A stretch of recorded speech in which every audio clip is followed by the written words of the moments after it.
Lord told her to do. All right.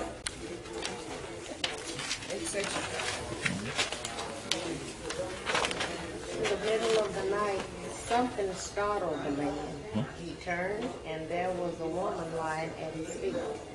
"Who are you?" he asked. "I am your servant Ruth," she said. "Spread the cover of your garment over me, since you are the guardian redeemer of our family." "The Lord bless you, my daughter," he replied. "This kindness is greater than that which you showed earlier. You have not run after the younger men, whether rich or poor. And now, my daughter, don't be afraid. I will do to you all you ask. All the people of my town know that you are a woman of noble character. Although it is true that I am a guardian redeemer of our family, there is another man who is more closely related than I." When Ruth came to her mother-in-law, Naomi asked, "How did it go, my daughter?" Then she told her everything. When Ruth came to her mother-in-law, Naomi asked, "How did it go, my daughter?" Then she told everything Boaz had done for her, and added, "He gave me these 6 measures of barley, saying, 'Don't go back to your mother-in-law empty-handed.'"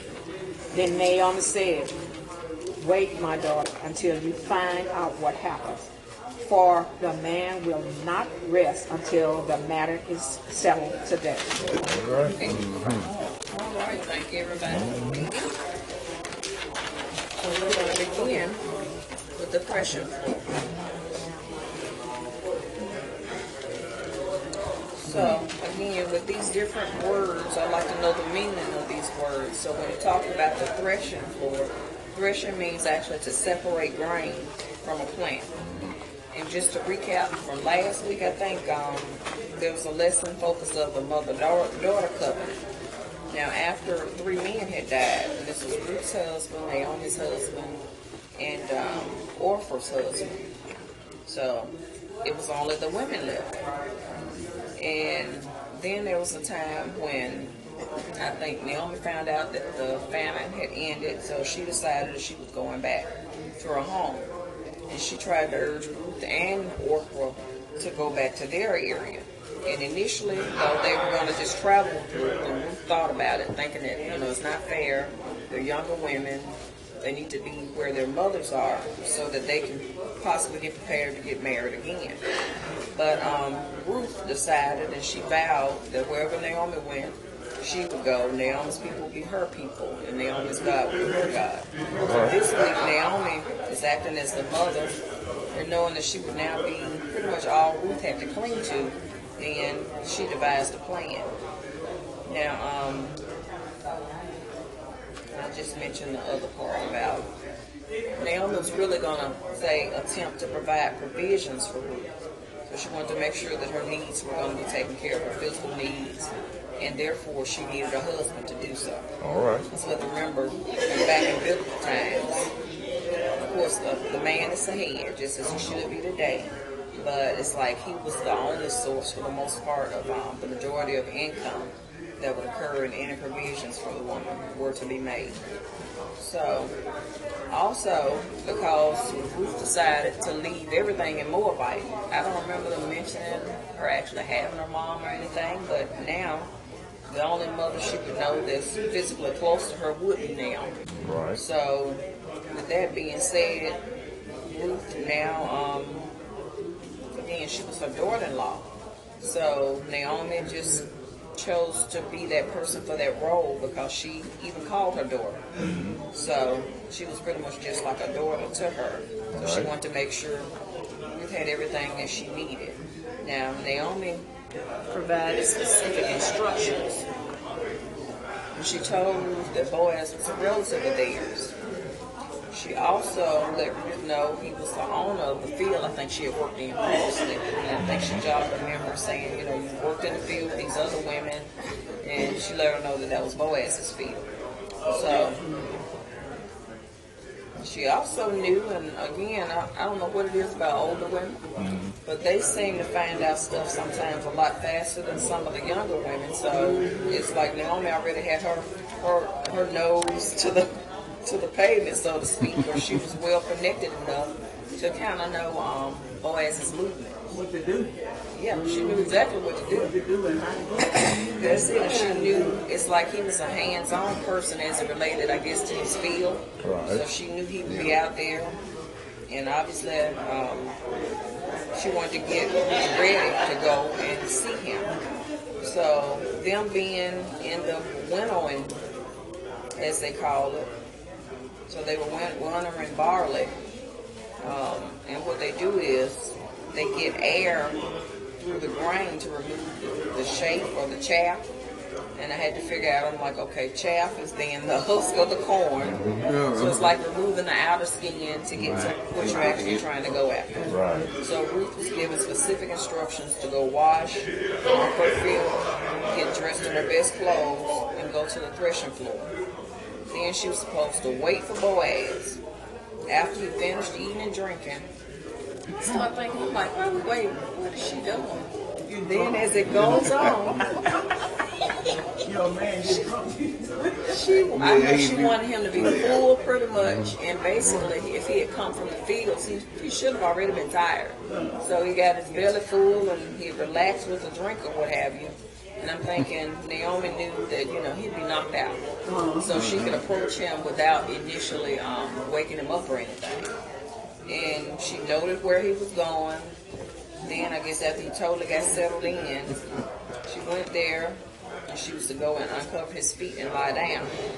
And I had to read that again because I'm like, okay, first of all, where exactly is she laying? But it does say he uncovered the feet. Yeah. So she's basically below him. So I'm like, that's kind of suggestive in itself. It's like, what's she going to be doing? She laying her body. But I had to go back and read it. I'm like, this is that's like you biblical see. times. I'm out of this, y'all. Y'all do whatever That's y'all. how you was saying it'd be hard enough for these seats. But at the very bottom, she was at his feet. It's that purpose. She was there for a purpose. Go on, you doing She that. was indeed there for the right purpose. Right, I put it right, like right, that right, because that could have gone a different way Yeah. these days. But It was a different way. We just ain't gonna say it in church. She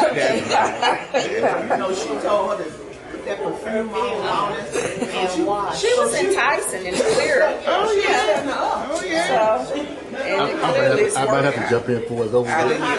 Just to straighten everything up, but we'll let her keep on going. So, there's the prayer. Ma'am. I said our own language. She just showing her how to get the man. That's it. Yeah, that's what On she a was very doing. subtle level, she was. So, just like an obedient daughter, what did Naomi do? What did Ruth do? She did as she was She told. did exactly as she was told. And my thing is, she was basically saying, yes, ma'am. But she was going to do as she was instructed. And in the summary, it gets down and it talks about how the law made provisions for poor people. Now, there was a law that said it instructed any farmers not to gather crops all the way, I guess, to the edge of their land or their fields, because this portion should have been left so that anyone in need could come through and they would glean and get what they needed. And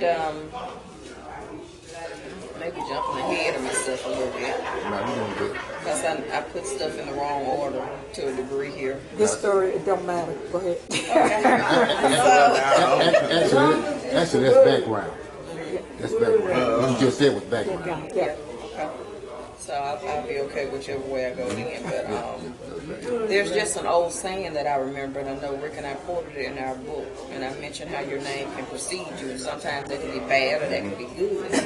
But I feel like, just like Naomi had done her research, I feel like Boaz was doing his because he was observing Ruth. He had obviously noticed her in the fields and just what she was doing as it relates to her mother-in-law, and how she was a good worker.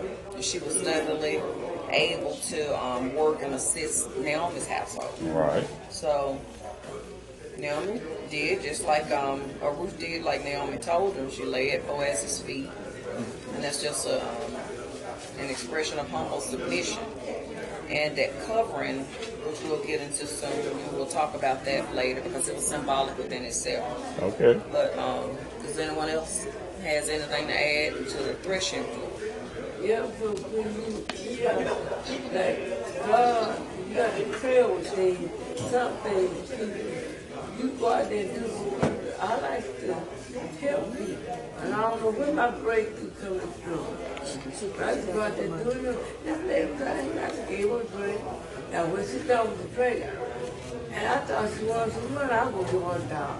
You got anything to add about the lesson, Bill? I go rest. Okay. Yeah. Let's stay on topic though. Okay. Stay on topic. So anybody else has anything to add? I just want to point out part of the first verse when she gave her really the goal that she was seeking for. I must find you a home where you gonna be well provided for. So before I give you any other instructions, because I was thinking about today's ladies, you used to tell them to go and do the same thing that she told them to do. I ain't finna do that. Most of them, present yourself, but she gave her specific instructions on what to do in a nice way. But I think also in the background that while she was even going out and gathering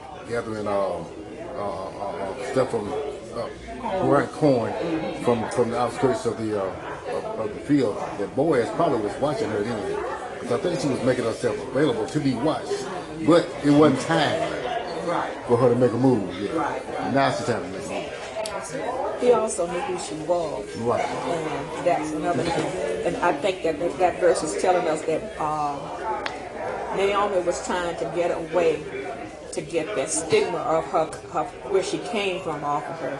That's why she was making her wait and telling her who to go to, because he would be more acceptable than to everybody else. And you got to remember, she came from Lot, and y'all know what happened to them. Yeah. Right. And also, like you said about your name will precede you. She had been working with the other women that he knew. And so by her getting a good reputation with them, they would pass it on to him too. Right. Especially if you asked about it. That's right. Yeah. She just had the right attitude. Boaz also knew that someone else was interested. Right. Also. Right. He knew exactly who she was. On that, it was somebody. I don't know if we got in that point. I don't know if we got in that yet. I don't know if we got in that yet. But there was a pecking order. That was the order that things should go by. And that's what he was referring to when he mentioned that guy. But we'll get to that when time comes. Let's talk about that in the next lesson. I don't know if the other guy was actually interested in that. I don't think he was, but we'll get to that. Pick up the corn. And not to bother her. Yeah, she didn't have to shrivel it. Now she just go and get it. And the only reason I mentioned that is because we've had that in another lesson before now. That we dealt with that. Dealt with that topic by the other guy.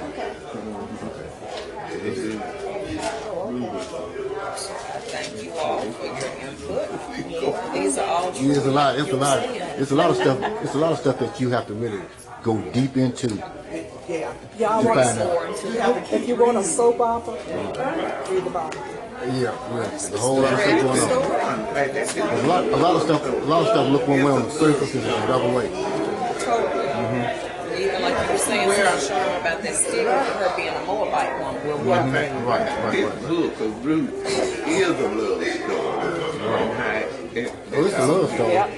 But see, you can't stop where the Sunday school let stop. You have to keep reading on the full story. Or read after. Right. In order to get the full context. That's true. A lot of reading. All right. Keep on going. It's a lot of history, really. Then you have to go back. It is. And reread. Yes, we're going to Ruth's request. That's the 3rd chapter, verses 8 through 12. And this is where some of it truly ties in. And I know I've jumped ahead to a degree, but it still is going to come back around full circle. Because I think in these verses, pretty much the scene is set. Because Ruth already was giving her instructions, and she knew what she had to do. So the scripture says it's the middle of the night, and something happened. What happened with Boaz in the middle of the night? He turned that, Why did he wake up? He woke up scared. Yeah, something startled him. They didn't say what. They didn't necessarily say it was her either, but whatever it is, he was awakened out of his sleep. Sure. And of course, the first thing that he sees when he wakes up is Ruth herself. So, what did he ask her? Right. That's the first thing everybody would want to know. I would think if he didn't know who she was by looking at her per se, just due to the fact that I think he was awakened out of his sleep. Even if he did recognize her previously, it's like that's just a shock period. To wake up and there's somebody there with you that didn't lie down previously with you. Alethea. Now, women look one way when they're working, but when they dress themselves up and present you with their best garment on, they look a little bit different. So he's waking up. Right. And he's waking up. So he might have been like, like who? Like who is that really? Right. So that's true. I mean, he had a couple of things working against him. Like you said, sleep. And not necessarily the fact that she had dressed herself up, but that would have been a determining factor too, especially if he wasn't used to her, seeing her in that light, so to speak. So that makes sense. Now, teach them see what they said. She did not want him to think she was being forward. Positioning him in some way. That's what she was doing. But she didn't want him to think that. Just in her own way. She could have been more forward than she was, okay? That's what they kind of tell you. She could have been more forward than she was. Well, her mother-in-law set it up so the man would think he was making all the decisions. And She really was. An older woman with tact. Right, Yeah. right. I'm just being real. Are you so right? Family said that. Well, I'm just. You don't want to get into this, Well, what I like about the lesson is Naomi told her to do something. And she did it. She followed Exactly. God told a lot of folks to do something, But and they didn't do. All right. When you follow good instructions, somebody said, good things happen. Yes. And when this went down, and you got to remember that this is night, midnight. If you ain't got some kind of light on, you feel something warm at your feet. You don't know what's going on. You don't know what it is. You know what I'm saying? Could be a lady. I'll tell you what I'm It could be a lady, but it could be a Animal woman. could have been Right. bad anything, but Could have been anything or anybody. it could have been anything. But I do like this story. It is almost like the book of Solomon, the Song of Solomon, and everything. A good love story you can get out of this here. But good thing, even though it's tragic, but good thing comes out of tragedy. Right. That's true, and that's one of the key things I think that's in this lesson as well. And just in the past lessons with all the activity that goes on.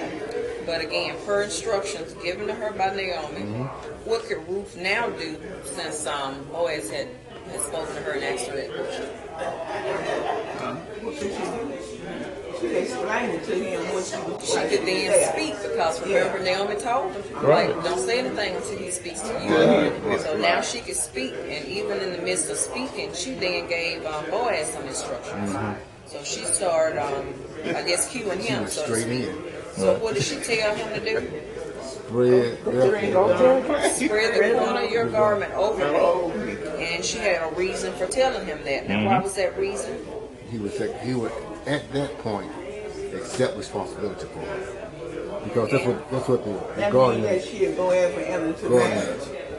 Pretty much, yeah. guardian redeemer. Some people say that's what she asked him to marry. The guardian redeemer, that's what she called him of the family. Right. And of course, a guardian is somebody that looks out for you. They have, say, your best interest at heart. They care for you. They'll offer protection. And the redeemer Protection is, of his house. man, What did you say? Why they spread it? the garment. Garment. It was Well, symbolic rather as than- a period of protection. But what she did was, she said, since you are the guardian redeemer of our family. So that's where that covering would have come in and that protection. And again, you know, that a guardian looks out for, a guardian protects. And as a redeemer, though, his job was going to be to buy her back out the marketplace. we know we've heard Pastor say that oftentimes, and he was talking about as it relates to Jesus Christ being our Redeemer, because he bought us out of the marketplace of sin. But like I was thinking and saying, Boaz had done some research of his own, and he had been observing Ruth. But he shared with her and told her that he really liked the fact that, you know, she was loyal to Naomi. And he noticed what all she had been doing for her. In addition to that, he admired the fact that, in a nice way of putting it, she wasn't a loose woman. Right, Although she was a widow, right. and they had gone through famine, and they needed some things. She did not like run after or try to approach or get on men's good side in order to get things from them. Right. So he watched that and he paid attention to that. Right. Because, you know, that may be a rarity, because when people in need, and the best way I can put this is Doing desperate things. times, there's desperate measures. Right. And her background. Her background. And Boaz in addition to that she was from Moab. She was a Moabite woman. There's some good things come out of Nazareth. You know what I'm saying? There's some good things come out of Yeah. You know, about this thing about a mother telling her daughter to do something. I just watched one of the Bible stories again. There are mothers who ask good things, and there's mothers who ask bad things. The woman who had John the Baptist beheaded, she had her daughter to dance for her husband, who she took from another woman, and then she wanted his head. So she had him doing bad stuff. So, you know, moms can be good or bad. Depends on the mom. That's right. True. It's what type of influence they have on people, because I know Pastor Cook all the time too. You know, you can teach what you know, but you reproduce who you are. So that means whatever you're doing, if you got children, they see you doing it. You can say don't do that because I told you not to, but they're gonna do what they know how to do because they've seen you. Right. But any other questions before we go towards Ruth's report? Right, that's where obedience comes in, and that's right. And sometimes it's easier said than done. But again, we can avoid so many things if we attempt to be obedient to God. We may fall short, and He's gracious, and He'll usually give us another chance to do it again. Right. But Ruth's report, and that's coming from the 3rd chapter, verses 16 to 18. We skipped over the last part where he said there's another who was more closely related to that. Yeah. So he couldn't immediately commit before he went to the other individual, other man. For bringing it back. Right, because again, like Sister Sherman, I think, said that, he had great interest, but he already knew that there was someone else pretty much in line ahead of him that would all but have a right to say what he did. Right. So I'm sorry, skip that. Thank you. You said it in motion. Go ahead. Ma'am. I'm just saying you said it in motion. He had to go and clear that up. He did. And that shows his intentions were pure, because he had to have had real interest if he was willing to go and approach this other relative. And that just makes me wonder, okay, if this relative was truly in the next order, I'm thinking he would have known that. But I don't recall anything about them saying how he attempted to pursue her or anything. Well, why did that make sense to me? If the other man was next in line, why did he just not go ahead and do what he had to do? That's exactly what I'm saying. Quite honestly. Okay. We don't know how well off that person was. Boaz was well off. On the field. He was well off. Yeah. And basically, Boaz might have been in a position that I'm just thinking ahead like a guy. Boaz might have been in a position where if this guy go up against Boaz might say, "Okay, well, then you no more favor," something like that. So it could have been a situation where he respected Boaz enough to say, "Oh, now I appreciate you coming to me, but now you go ahead and move forward," something like that. The guy, I never saw where the guy showed any interest. And with Naomi knowing her people, that's probably another reason why she was trying to position Ruth towards Boaz, because she knew he had wealth, he had say physical resources, He was honorable, and monetarily resources. He was honorable too. And he was an honorable man. So again, she's looking out for the best interests of her daughter. So I'm thinking now she truly may have just thought Boaz was the better candidate of the two. And let me go back a little bit further in the lesson too, what Boaz said. Boaz tells her, "Oh, I appreciate you, being like this because you hadn't been this friendly to me before. You hadn't presented yourself in a way that you made me think that I was going to be somebody that you would choose. Right. Because you got all these other guys, that got money. Why? He's got almost saying, why me? But I ain't going to ask you that because I don't want to know that. Yeah. Yeah. But I think the answer lies in their own. It is. It did. She was following orders. And see, just like you said, redeemer. During that time, you redeem a person by paying off all their debts or whatever. And like you always saying, Boaz probably had more money than his other men. He did. In order for the redeemer. He had major resources. Just that title by itself means that he was better, the male of the family that was better off than any other. Yeah. And the fact that she did what she did, like you're saying, that at least opened his eyes to know that, hey, okay, there has to be some type of interest there. And he just told her, and now my daughter, don't be afraid. I will do for you all you ask. Right. So it's not like he wasn't willing. He was clearly willing, and he was able to do what she really wanted him to do. Just shot. And it did, because that came together really well.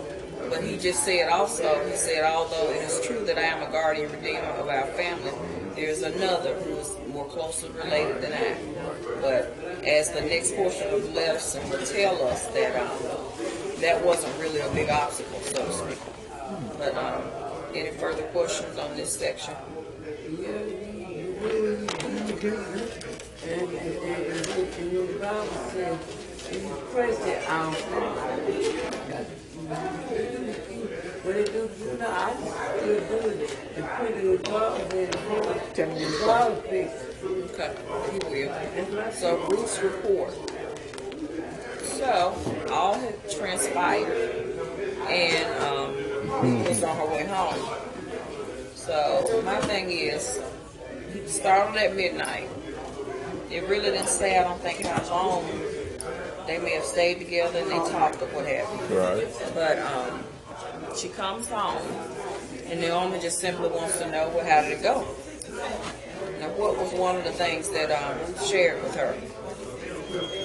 Before you get there, but she said, how did it go? I mean, your child, this girl leaves home, I don't know what time, and didn't come back until early in the morning. All you got to want to know is, how did it go? Well, you can't fuss, you said that. She gave specific instructions. And that's my thing. It had to have been early in the morning, because we don't know how long it even took Ruth to get to where Boaz was, wherever the field and stuff may have been located. I don't think it was too far. It was in the working area. It had to be in the working area because they was, bringing the grain in and stuff like that to be processed. So you're thinking it was in relatively close proximity. Right. What'd you say, Sister? That's why I didn't want to get into this lesson. I want to hear that one. What'd you say, Sister? Just like a call girl. Oh, now, all right now. It wasn't like that. That's what it is. It was perfect. I say she positioned herself in a more favorable light. Right. Yeah. Any other questions? Anybody?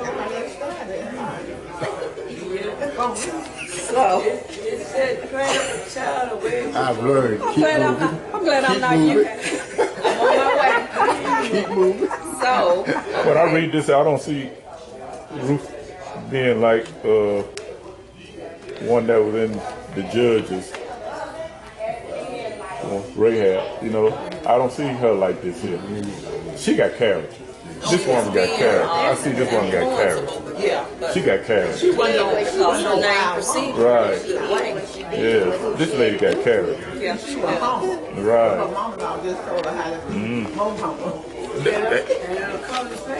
And okay. So one thing, that's what I wanted you all to help me out with. What did Ruth share with her mother-in-law? Well, the first thing she said, she told us everything went well. Yeah. really she told her everything that Boaz had done for her, and that report in itself would say that everything went real well. Yeah. And he had carried. It went according to the plan. How was he supposed to go, right? Right. So he did, and that's what she mentioned as well. So he just said, he gave me 6 measures of barley, saying, "Don't go back to your mother-in-law empty-handed." Right. So that part, I think they mentioned in the summary how that showed Boaz's heart. Right. So he had true compassion. Right. He cared about Naomi as well, and he knew that what he was supplying to Ruth, that would go a long way. So, I do have a question. With him saying that, do you think he knew that Naomi sent her? well, You have an I'm not idea. going to say that he knew, but again, when you're dealing with the older women, you want the older women to influence the younger women to a degree. And I'm Right. sure that Because well, the reason I say that, the reason I ask that question is because Ruth being from another society wouldn't know all these rules and regs without Naomi instructing her to tell her what to do. that was a different culture.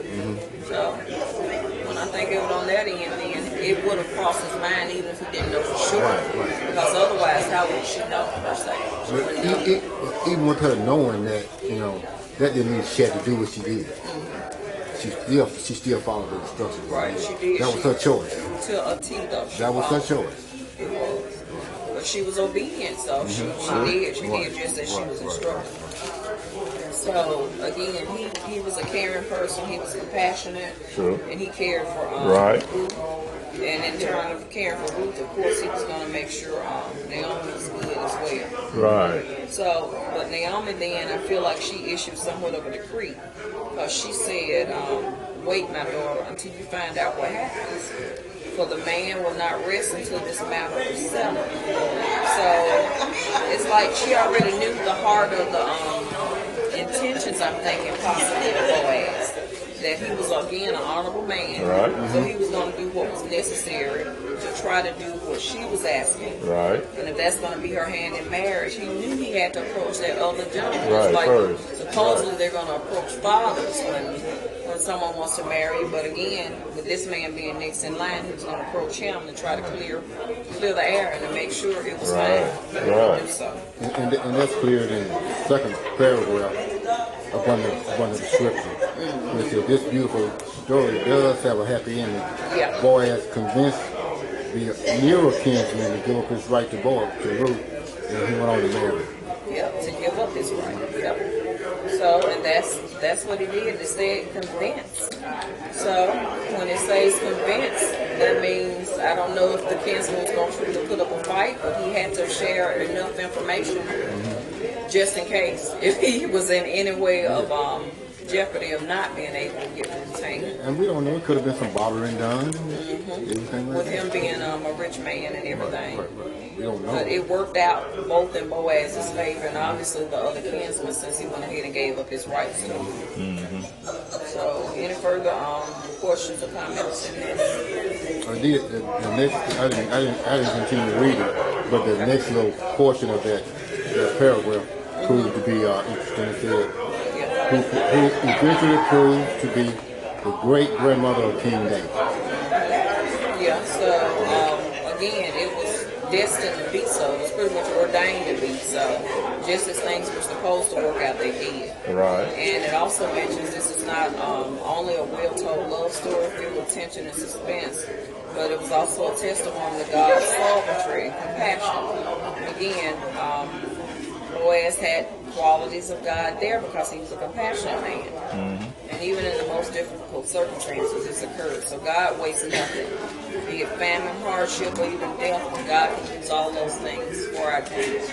And I think I always think about, when I hear that portion, I think about Romans 8:28. Whatever it is, it's going to work out for the good of those that love the Lord. But the next portion, loyalty and commitment through storms. And let's see. All right. So in this story, who do we have in this story about loyalty and commitment through storms? We got Kathy and Dolores. And who were they to each other? Friends. Best friend. They would be. I put in my thing. I put they were BFFs. So they were very good friends. And how long had they actually been friends? Years. They had been friends for years. Then they came upon a test on June 1st. What happened? It was a bad car accident. Good morning, my church school family. Good morning. And I have 10 minutes before real assembly. You have 10 minutes. And it clearly states that someone hit them. All right. And the lesson states what should have happened to them. Should have died. Yeah. They should have died, but God, again, He spared their lives, and they actually survived. Now, things weren't, I guess, totally the same after the accident, but they were alive. Now, I think it goes on, and it mentions they were at this same restaurant. It didn't say how long later, but what was different this time? One was in a wheelchair. That's Dolores. Dolores is now in a wheelchair, so we can assume that she may have been paralyzed, or we can also maybe assume that, I don't know how long, but yeah, she may have broken some bones or broken something major, and she's needing the assistance of the wheelchair right now. But what was Dolores' demeanor like even after this accident? Still telling you corny things. She was still in good spirits, but she's laughing at, she said Kathy had corny jokes, so she was still laughing at them. But she was still in good spirits.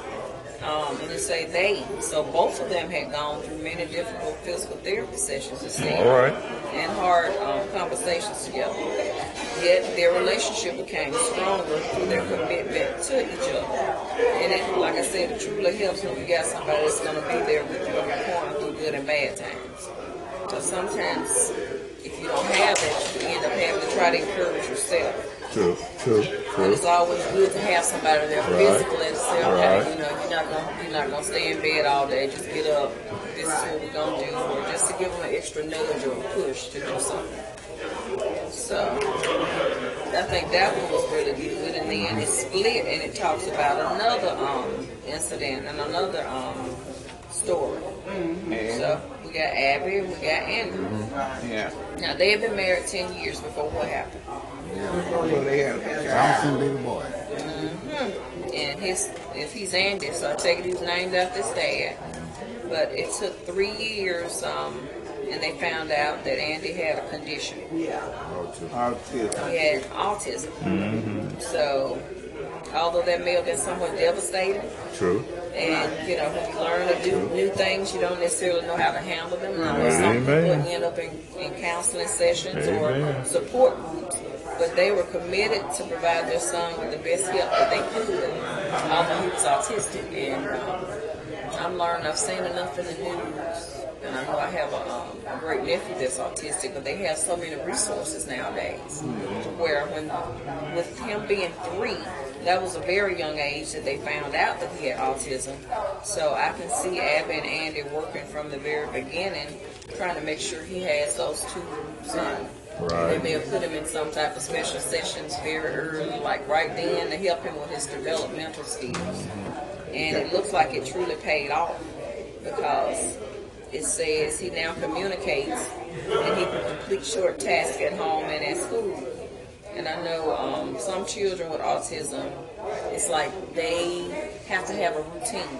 And if they have a routine, that helps them in just accomplishing regular tasks that I think we take for granted pretty much. But it looks as though they had him pretty structured, and as a result of that, like I said, he developed and he was doing really well. And Abby and Andrew, it states they may have had, I guess, differing opinions as to how they were going to handle things for him, but it was all for his best, and they wanted to ensure that God's will was carried out for his life. Right. So they did everything they could in their power to make sure that that was going to happen. Yeah. You know, some people want them to put them in an institution. They really do. You know, Right. you know, do what they could to help themselves. Right. They got everything that they thought they could, you know, get truly to help the young man. Now, this talks about all relationships experiencing some type of storms or unexpected events. And either one or 2 things occur. Either make you stronger, or it could break you. And something like that could come from marriage, sicknesses, could break, and I know some people divorce over different things. Yes, definitely the death of a child, and just various things that occur in life. And instead of some people growing together, sometimes they end up on different spectrums, so to speak. But the best friendships, it states, have ended over gossip, or unforgiving spirit, and it talks about it here, like you said, Mama Fields, have ended over the death of a child, finances, or the birth of a disabled child. All right. They have different opinions as to how things should be handled. But ultimately, if you have loyalty, if you have commitment, being the core of the relationship, you can work through any of the storms because it's built on the right foundations to begin with. Y'all have any other questions? Whatever it is good, God will bring it to pass. Amen. God will bring everything back. God fix it. He will. At one time when I was born, and God told me, I said, God, I got, He gave it to me, I screwed it up, I put it in His hands. And God will fix it. He will. So all relationships do encounter storms. Only those with loyalty and commitment are able to weather the storms. And I'd like for us to also think about just a question: are you committed and loyal? All right. And if so, then yes, you can withstand anything. Again, that was rhetorical. Y'all have to say that. Y'all still paying attention to stay in the place. Y'all ready? Yeah, we were. But that's it.